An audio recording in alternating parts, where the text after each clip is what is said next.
Thank you. And thank you for having me. My internet just booted me out of the Zoom, so I really hope it keeps me in here. And this is not a theme for this session that we're having tech issues.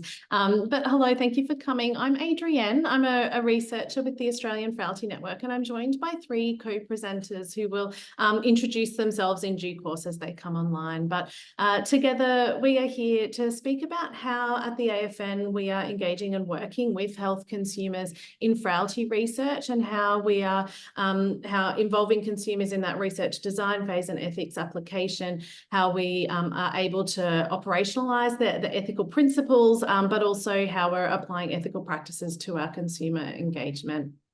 And so as we move through the presentation, I would like to acknowledge the traditional owners of the lands on which we live and work. We're based in Meanjin and live on the land of the Yagara and Turrbal people. So a little bit about the Frailty Network. We're a national research network that's aiming to provide a national response to frailty, mostly through research, but also education and training, translation into practice and policy and advocacy. And I've just popped on there a definition of frailty, and you can see some words there that might, I suppose, raise some red flags with reviewers of ethical applications and research protocols there about increased vulnerability, increased age, multimorbidity. And so we see that people who are living with frailty are often excluded from research because of these vulnerabilities, because of their age. And we've just popped up there, I suppose, a few of the reasons that we see this. Often our inclusion and exclusion criteria are deficit focused. So if you have this, or this, you will be excluded from a research study.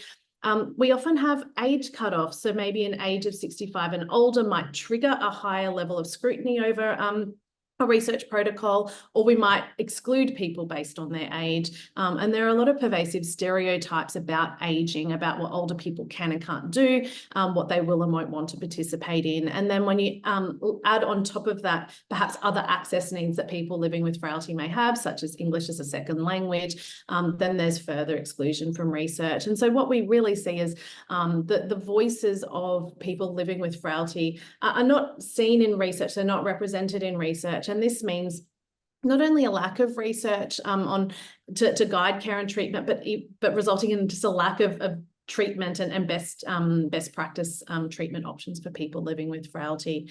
And so we wanted to present a couple of case studies as consumer researcher duos to demonstrate how we've been approaching this in our population. So I'll start with the FITTEST study. So this is a national hybrid type 1 randomized controlled trial testing the effectiveness of multi-component interventions for older people living with frailty in the community. And so I'll hand over to Anja, our consumer investigator, to talk about how we've developed recruitment pathways and materials to promote inclusion, equity and access. Thank you, Anja. Thank you so much, Adrienne, and hi everyone. My name's Anja. So as Adrienne mentioned, I am a consumer. My lived experience is in disability. So I do have a lived experience in frailty, but I also am a carer of my father who had a stroke when I was young. So using this experience, we really tried to create a consumer-led approach where consumers were actually informing us how they want to be engaged rather than us making assumptions. So we asked everyone in our network as we built it up, whether they want to engage by, email, text, in individual focus groups and larger projects. So really understood the needs of each individual person and how we'd be able to best get their expertise for this process. So with the FITTEST study, we had a lot of engagement around the recruitment pathways and materials. And that was really led by Adrienne and I, but also really guided by our entire consumer network, which was fantastic. But the key decisions were being made by consumers. So we have those flexible options to be involved. So some people preferred to review a document, other people preferred to have that discussion with us. And so we really tried to cater to each person's individual need. We did have 10 consumers, including people from culturally and linguistically diverse backgrounds, people with disability, people with frailty, and caregivers, to actually start to diagnose create these recruitment pathways. So you can see some of our work on the side of the screen, my track changes in the document, but also a Miro board where we really helped to put out all of those ideas so we could start to see things clearly and understand what consumers wanted to change. So after that focus group, we were able to really tweak our recruitment process. We thought that we had it perfect at the beginning, as I think we often can, but really hearing from those diverse perspectives caused us to make some changes. So people wanted to actually self-initiate recruitment, which was something really interesting we hadn't thought of before. So we started to build that into the way that we're able to do things. People said basically when you get a call from an unknown number, like the hospital, you often don't answer it.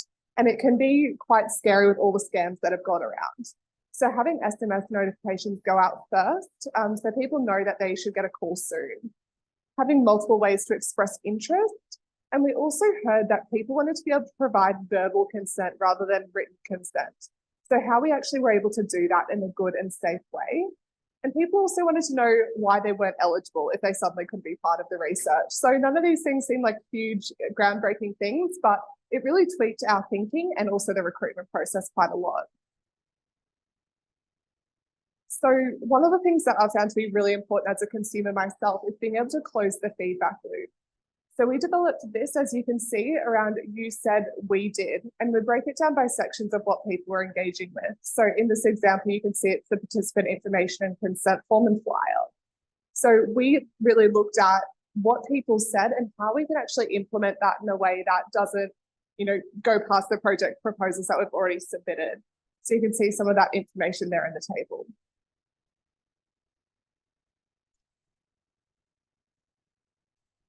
I'll now hand over to Kristiana. Thank you so much, Anja. So my name is Kristiana Ludlow, and I'm a research fellow at the Australian Frailty Network and the University of Queensland. And I'm going to be talking about a second case study where I'll be introducing a co-designed consumer frailty guide. So to give you some context, a person's level of frailty can be assessed using validated tools such as the Frailty Index, and these tools provide a frailty score which can help guide treatment decisions. However, these scores often aren't shared with patients, and when they are, patients don't always know how to interpret their score. So in this project, we're partnering with older oncology patients to create a resource called the Frailty Index Guide to help them understand their frailty assessment scores so that they can use these scores in discussions with their treatment team.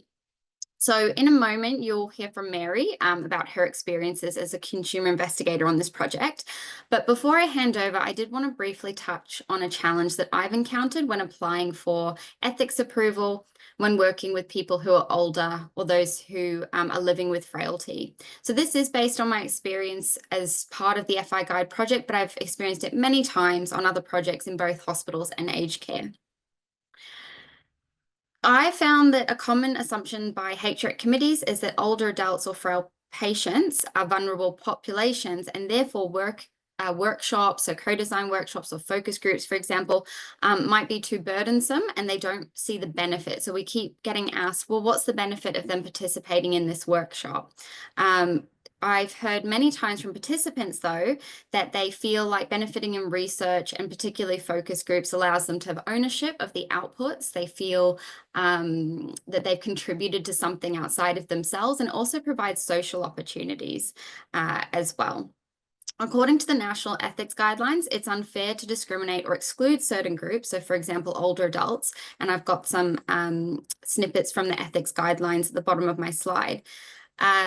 The ethics guidelines say that we should be empowering individuals to have autonomy to make their own decisions about research participation. So obviously it's very important for HRECs to protect vulnerable populations and ask questions, but there shouldn't be this automatic assumption that older adults or people who are frail won't benefit from group discussions, or that 1 to 2 hours is too much of a burden. It's equally important for us as researchers, though, to be clear in our applications how we're going to reduce participation burden, offer flexible modes of participation like Adrienne and Anja just spoke about, and to empower participants to have autonomy and informed decision making, which is what Jess in the previous presentation was talking about. And these decisions should be around consenting, but also withdrawing from studies when needed. So I'll now hand over to Mary to share her experiences on this project. Hello, everyone. Yes, I'm the stereotype breaker. Definitely older person. I won't tell you how much older, but I've been privileged to be part of this study. My background, I do quite a lot of health consumer work, ranging from the fairly tokenistic right through to the fully engaged, which is what I prefer. I had elderly parents like Anja, are now dead, unfortunately, and I have a brother with disabilities. I also have osteoporosis. It makes me headed towards an aspect of frailty, so I feel that you know, I can add value to this proposal. Today, I just wanted to talk about 3 ways in which I've been involved in as a consumer in this research project. The thing that attracted me basically to the project was that patients' understanding of their own frailty can lead to improvements in treatment and understanding. So it's that loop. So that's what, you know, consumers are motivated by adding value for the consumer into it. So that was the motivation. The first role I played was making comments on this project was part of a grant application. So I made comments from a consumer's point of view using a questioning technique around, did you think of this? Or what about this part of it? These are positive, could be improved. So then when the grant was awarded to the project, I then looked at, I was asked to look at the beneficence, as Kristiana has mentioned before, around participant welfare and assumptions around if someone's in pain or if they're feeling nauseous, that means they can't participate because they're too vulnerable. Can you, yes, sorry, no, my hand isn't covering the mic. Can you hear me now? Sorry, somebody's just made a comment, so they can't hear me. You're mostly good, Mary, but sometimes it sounds muffled like you've covered something, but it's not the whole way through. It's just been a couple of. Good. Yes, I've had a few problems lately. Thank you. One thing that's really contributed, so that was the second part, the ethics application. And then finally, I've been very involved in consumer workshop guides, the materials.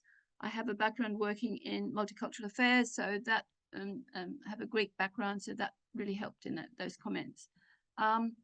The point I wanted to make just before I finish is that I've benefited hugely from training in this research area. So I've done good clinical practice and integrity in research training, which got me into the head of researchers. And also UQ does an excellent health and medical research course. So I've participated in that. And I'd just like to say that the whole focus of the AFN team on involving consumers is something that in itself enables us and pushes us to participate. Thanks, everybody.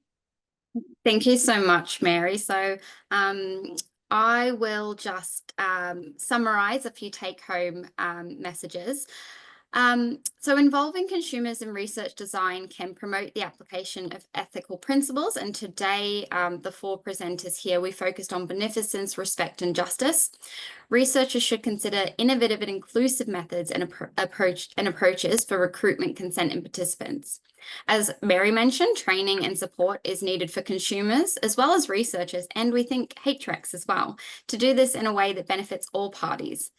Each time that I work with a new consumer or a new consumer group, I learn so much from them. And working with Mary has taught me how to better engage with consumers in research throughout the entire research spectrum.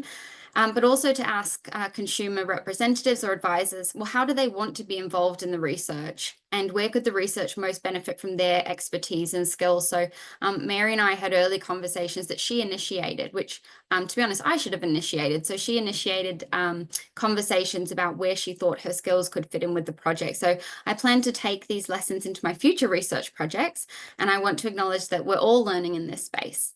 We also want to encourage researchers and consumers to reflect on their practices and think about how consumers can be involved in research across the entire research cycle in a way that is both meaningful but also ethical. Thank you.